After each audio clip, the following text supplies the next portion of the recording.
The private jet touched down in silence. No photographers, no press vans, no bright lights. Just dust, dry heat, and the sound of quiet footsteps echoing on the tarmac. Ben Affleck stepped off the plane with a tired expression, one hand gripping a worn leather folder, the other shading his eyes from the sun. He didn't speak to anyone, not his bodyguard, not his translator, not even the pilot. It was supposed to be a short trip, 72 hours, in and out. But the weight of what he carried couldn't be timed. The moment the plane doors closed behind him, something in Ben shifted. He wasn't the actor, the celebrity, the polished face from red carpets. He looked older, heavier, not in body, but in something you can't see on a camera: shame.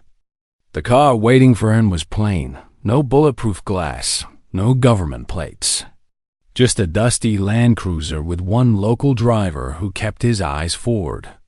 As the car pulled away from the tiny airstrip, the translator sitting beside Ben finally spoke. "Are you sure you don't want to tell me what this meeting is about?" Ben didn't answer. He just looked out the window, holding the folder tighter. His knuckles were white. The translator tried again. "Mr. Traoré doesn't usually meet visitors without context. He's a head of state, not an actor's fan." Ben turned slowly. "I'm not here as an actor." Silence. The drive was long. Through winding roads, scattered villages, and stretches of land untouched by noise. When they finally approached the compound, a high-walled, quiet estate nestled just outside Ouagadougou, the security waved them through without question. No passport checks, no questions. It was clear. They were expected. Inside the compound, things felt strangely calm. No political banners, no armed guards on display. Just a few children playing football near a courtyard, their laughter the only sound in the dry afternoon air. Ben was led through a long hallway into a private room. Modest. A wooden table. 2 chairs. No cameras.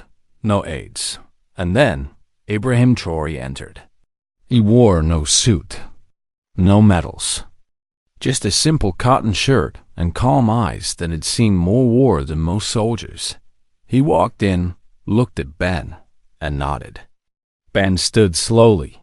There was a brief moment, one heartbeat long, where it seemed like Ben would speak.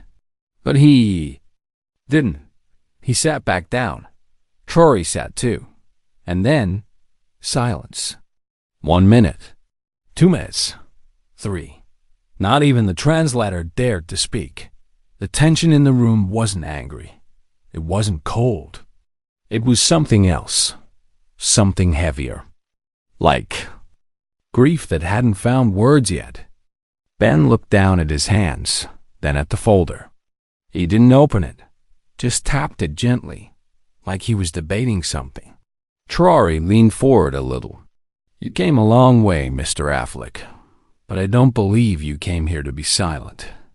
Ben looked up. His eyes were tired but alert, and for a second they almost filled with tears. Still, no words. 4 minutes. 5. The translator shifted in his seat, uncomfortable. Traoré stayed still. 6. 7. At the 8th minute, Ben opened his mouth slightly, then closed it again. He rubbed his face, looked out the window. You could tell his mind was spiraling. Something inside him wanted to scream, but he held it back. Then came the 9th minute. Traoré glanced briefly at the folder. "Is that for me?" Ben didn't respond, just shook his head slowly. 10 full minutes passed. And then, without warning, Ben leaned in. He placed both elbows on the table, closed his eyes briefly, and whispered something. Something only Traoré could hear. The translator leaned forward, confused. "Sir?" But Traoré lifted his hand. No translation needed. He stood up, not slowly. Not angrily, just instantly. Like the words hit a nerve so deep he had to move. His face changed. His calmness cracked just a little. He walked to the window, looked out at the dusty courtyard. The kids were still playing, unaware. Ben didn't move. And Traoré, with his back turned, said just one line. "I never thought I'd hear that from a man like you." Traoré didn't turn around for a long time. He just stood at that window, watching the wind kick dust across the ground. His arms were folded. His chest rose and fell slowly, like a man trying not to feel something too deep. Ben sat still at the table. His hands were now folded too, but his jaw was clenched. That one whispered sentence had taken everything out of him. It was like he had carried it in silence for years, and now that it was out, he didn't know what to do next. Traoré finally spoke again, this time without looking back. "How long have you known?" Ben's voice was low, steady. "Since I was 17. There was a pause. "Did your father ever tell you directly?" "No," Ben said. "He didn't have to." He gently opened the folder. Inside, there were 3 items: a folded letter, a photograph, and an old, rusted military pin. Ben placed the photograph on the table and pushed it toward Traoré's empty chair. Traoré turned. Slowly, he walked back to the table, sat down again, and looked. It was a black and white image. 2 men in uniform, American soldiers. One of them was clearly Ben's father, younger, serious, holding a rifle. The second man was harder to make out. His face was partially turned, but something about the uniform and the background. Traoré's fingers hovered above the photo, but he didn't touch it. "That second man," Ben said, "was your brother." For the first time, Traoré blinked fast, just once, then again, but still no words. Ben unfolded the letter. "My dad wrote this 3 weeks before he died. I didn't know it existed until I cleaned out his storage unit last year. It was addressed to someone named AK. I didn't know what it meant until I saw one of your old speeches. You said your brother's name once, Abdul Karim." Traoré's hands were now on the table, flat, not moving, not shaking, just heavy. Ben continued, carefully. "The letter was never sent, but it talks about a mission. 1987. Classified. They were told they were going to train local resistance groups, but that's not what happened." Traoré finally spoke. "I know what happened." Ben looked up. "I figured you did." There was a long silence between them, but it wasn't cold. It was heavy, like 2 men finally standing in the same storm. "My father didn't want to do it." Ben sighed. "At least, I think he didn't, but he stayed. He followed orders. That photo, he kept it in a separate envelope. I think he felt guilt, but he never said a word to me about it. Not once." Traoré slowly slid the photo closer to himself and studied it. His eyes didn't blink for almost a minute. Then he exhaled. "I was 10, he said quietly. They told me my brother died in an ambush. I believed it, until years later when I started piecing things together. The patterns, the names, the training manuals. It didn't add up. And then, silence. For decades." Ben nodded. "I didn't come here to make peace. I came to face the truth. With the only person who could look me in the eye and still carry it." Traoré looked straight at him. His face was firm, but human. "You're not your father." "I know," Ben whispered. "But I carry the shadow." The translator shifted uncomfortably again, clearly unsure what was being discussed. He glanced at Ben's bodyguard through the glass door, but the guard simply gave a small shake of his head. "Don't interrupt." Traoré leaned back, his arms crossed now, You're the first American who's ever said it out loud to me. The first to bring it forward like this. Why now? Ben hesitated. Because your name kept showing up. On my feed, on the news. In conversations with people who normally wouldn't speak your name at all. And every time I heard it, I heard his name in my head. He looked down at the folder. My brother was a mess growing up. He drank too much, got into fights. But I think, deep down, he carried something too. I never knew what it was. Maybe we both did, even though we didn't understand it. Traoré looked at the photograph one more time, then gently pushed it back across the table. The past doesn't disappear, Ben, but sometimes we can drag it out of the dark. And that takes courage. Ben closed the folder, but he didn't put it away. I don't want a headline, he said softly. I don't want forgiveness either. Just honesty. From me to you. Traoré stood again. Not out of shock this time, but respect. Then stay. For a while. There's something I want to show you. Ben hesitated. What is it? Traoré looked down the hallway toward a back room. Something that was never meant to be found. But now, it finally needs to be seen. Ben followed Traoré down a narrow corridor. The hall was quiet, no guards, no echoes. Just a soft creak of old wooden floorboards beneath their steps. It didn't feel like a presidential compound. It felt like an old home. More real. They stopped at a small door near the end. It had no label, no lock. Traoré placed his hand on the knob and paused. This room was my brother's, he said quietly. Before the war. Before the uniforms. Before the world decided who he should be. He opened it slowly. Inside was a small, dusty space, no more than 10 feet wide. The air was thick with stillness, like time had been holding its breath here. A single window let in the light. There was a desk, a wooden chair, a wall with old black and white photos, faded at the corners. And in the corner, a box, sealed, untouched. Traoré stepped inside first. He walked to the box and knelt beside it. This has been here since 1987. I've never opened it. I couldn't, not until someone came here who actually knew what happened. Ben stood at the doorway, unsure if he should cross the threshold. Traoré looked back. Come. Ben stepped in. The floor groaned under his weight. He looked around, taking it all in. The simplicity, the history, the silence that clung to every object. Traoré lifted the lid of the box slowly. Inside were a few belongings.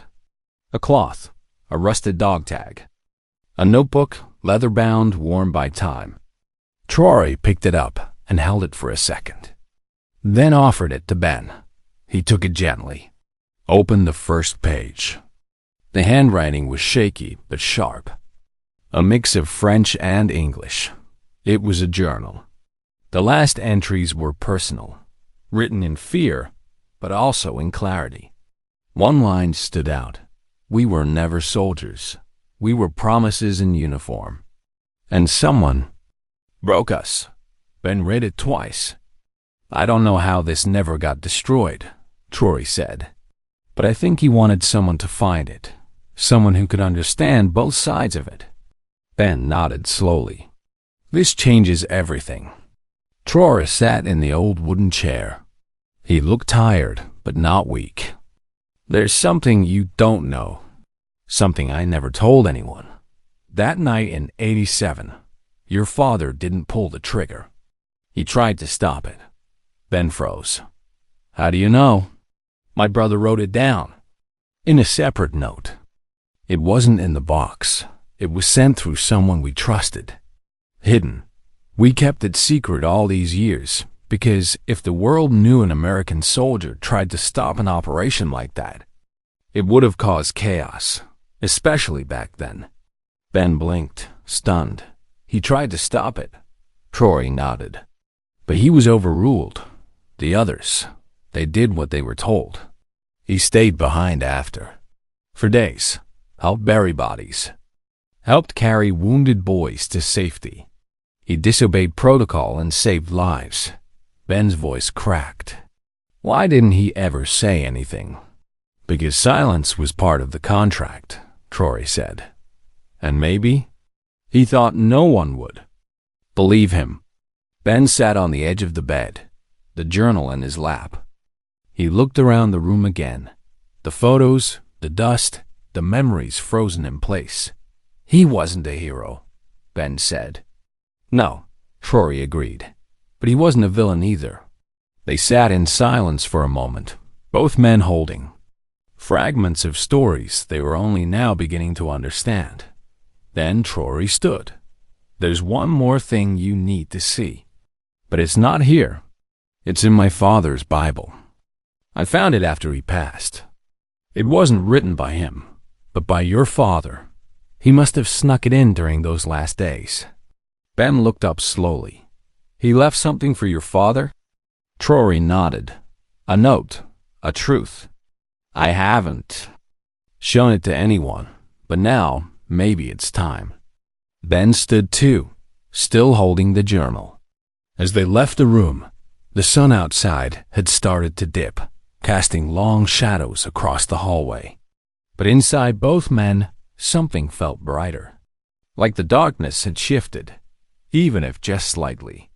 Neither of them spoke as they walked. There was too much to feel. Too much that didn't need words. But one thing was clear. Ben hadn't come to bury guilt. He had come to dig up the truth. And now, the final piece of that truth was waiting, hidden inside a Bible untouched. For decades, they entered a second room. Smaller, warmer, more personal.